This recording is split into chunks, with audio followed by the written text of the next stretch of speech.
You've heard me say on numerous occasions that investing is not about timing the market, it's about time in the market. And as with everything in investing, there are some exceptions to this rule. These exceptions include commodities and their producers. Commodities are raw materials like oil, copper, lithium, or agricultural products like wheat and corn. Here's the thing to remember when you're investing in commodities and their producers. Ultimately, they are price takers and not price setters. There's nothing that commodity producers can do to sell their product for anything other than what it's trading for on the global market. If the price of copper is $9,000 a ton, then that's what any copper miner is going to be able to sell them for. It doesn't matter how good of a miner they are. That's the price of their product. If the price of copper falls to $5,000 per ton, then guess how much the best copper miner on earth will be able to sell his product for?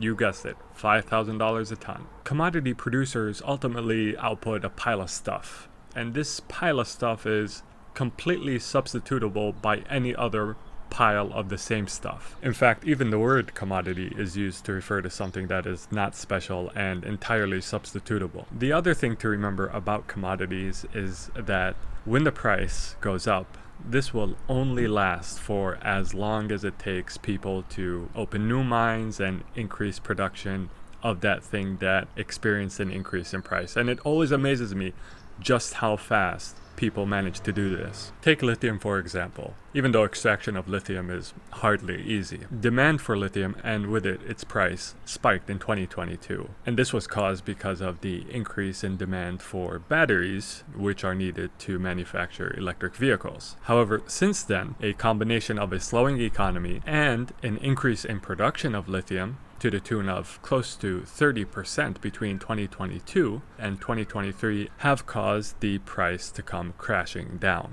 So because commodities and their producers have virtually no pricing power and supply always rises to catch up with demand at breakneck pace, by the way, commodities and their producers should always be looked at as trades and not long-term investments. You get in when you have a thesis, and once that thesis plays out, you get out. It is not a set it and forget it type of investment. If you look at the last 50 years and you compare the S&P 500 index with the S&P commodity index, the S&P 500 had a return of more than 10% annually, whereas the S&P commodity index had a return that was shy of 5%. So the S&P 500 outperformed the S&P commodity index by more than double. Long term, what's going to make you rich is owning a part of the engines of wealth, and the engines of wealth for humanity have not been metals or rocks, they've been technology and human capital.